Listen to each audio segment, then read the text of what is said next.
Later on Home and Family, how to break up with your inner critic. Reframe the negative. Welcome back, everyone. Our next guest is an international speaker, a leadership consultant, and the founder of Why Millennials Matter. She's here today with her new book, Dig Your Heels In. Please welcome to our home best-selling author, Joan Kuhl. Welcome, Joan. Welcome, Joan. What a great last name. Yeah, thank Cool. you. That's very cool. I'll live up to Cool, it. Try. Joan. You actually really do live up to it. So this new book of yours is basically a playbook to help people get over old ideas of women's roles in society and sort of step into the 21st century. Isn't that the truth? You got it. I wrote Dig Your Heels In because gender bias and stereotypes and prejudice, they still exist, and they hold women back from getting what they deserve. And so I wanted to give her tools so that she could overcome it, but actually more importantly, I also want her to role model it for our kids, for our daughters in particular, so that they don't accept this. You know, women are still not paid equally as men, and it's worse for women of color. You know, women aren't at the seat of the table where the biggest decisions are being made in business and in government. And, you know, women still have that pressure to behave like a good girl. And, you know, if we do anything otherwise, we're looked at as hostile or cold or harsh. So I want to change that. It's important, and Yeah. it's about time. It's Yeah. so important, and books like this are going to start changing it for sure. It's changing, but there's so much more that we need to do. I know in your book you talk about strategies for overcoming self-limiting behaviors, and one that you call the imposter syndrome. Did I get that right? Totally. Okay, yes. so tell us what the imposter syndrome is and how we can overcome it. Yeah, so imposter syndrome is that nagging feeling that you aren't worthy of something or you don't deserve something. You don't raise your hand, you don't go after something you really want, whether that's a job or even like being on the Parent-Teacher Association.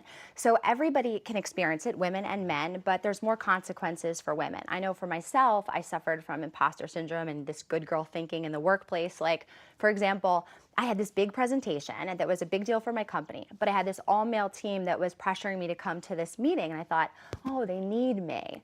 Come to find out, they just wanted me to take notes and really just organize them. I just didn't have the tools then, you know, to handle conflict or, you know, assert my voice. So here's my tips. When that evil DJ starts spinning your worst hits in your brain, the first one is to own your success. So take out a piece of paper, you write down all the things that you're proud of, your accomplishments. This is for your eyes only, so you don't have to be insecure about anybody else judging you. Tuck it away, bring it out when those things start to rise up for you. The second is called reframe the negative. So again, when that evil critic is telling you things that you don't deserve, write it down. Spell it out on a piece of paper. And then on the other side, imagine that a friend was writing that. What would you say to them? So reaffirm your strengths, because the reality is probably not true. And that's how we control that inner critic. That's good stuff. That's right. right. It's true, and Yeah, we it can all learn starts. from that. It starts with us in the Yes. home, and that's another big part of this book. You talk about the importance of changing the family dynamic within the home. Yeah.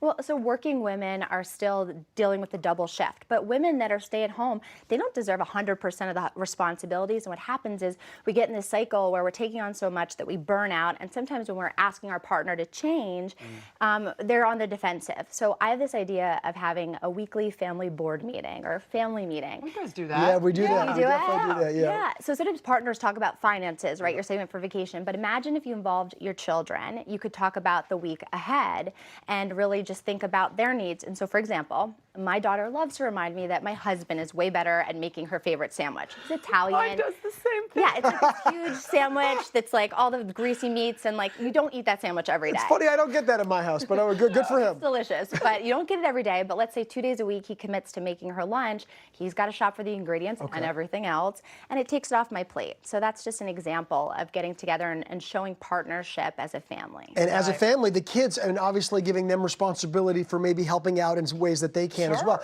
This morning I left a whole note for my son of things that he's got to do before I get home. I was like, it's summertime. Yeah. I'm like, my wife and my daughter are away, and I'm trying to do it. I'm trying to sort of have that going. Exactly. Same idea anyway, Yeah, even though it's just the two of us. accountability. And it's also great that you're doing that with your son, because he will grow up to be a man that then will take some of those responsibilities off of his wife's plate. That's the plan. It's so important. That is the absolute plan. It's a Yeah, great point, Deb, it's for true, sure. Cam. Now, I know that you were raised by a single mom, and she was an incredible role model for you. So how are you kind of passing along that role model for your daughters, for your kids? Yeah, so my mom, it was just the two of us for a chunk of my childhood, really the early years, and she really role modeled courage and taking risks. So she was an inner city school teacher in Philadelphia. Then she got her pilot's license, all to become an air traffic controller, which is not an easy place for women to advance. Wow. Yeah. So I have a 6-year-old and a 1-year-old daughter, 2 daughters right now, and I take my daughter to my speaking engagement, and she was sitting right next to me when I wrote Dig Your Heels In, and we talked about it, and she believes that girls and women, that they deserve to be strong and powerful and compassionate, and they deserve everything, but we also talk about the history of it, what it took to get there.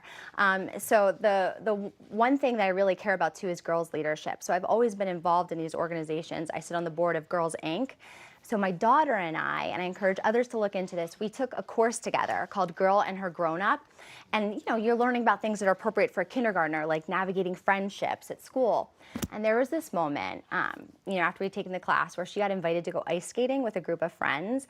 And she does not know how to ice skate, okay? They all had been taking lessons, they were really good. And she believed that Peppa Pig taught her like push, push, glide. Oh, yes. Yeah. So, you know, watching her go out there and she starts, and she was so confident, and she's skirting around, and it was heartbreaking. She's holding on to the side, but then she had this breakthrough moment.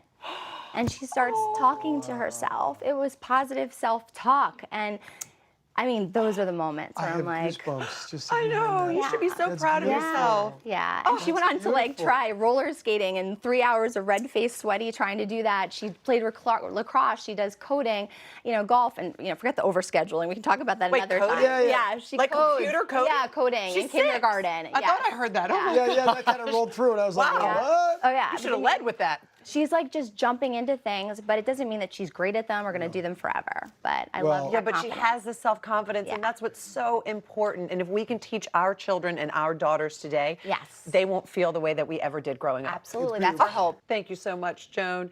Dig Your Heels In is available wherever books are sold, and you can get more information at hallmarkchannel.com and connect with Joan on her website. Absolutely. The snack in your fridge should be the one that you're applying to your skin and your hair. Come on back and we'll tell you what we're talking about.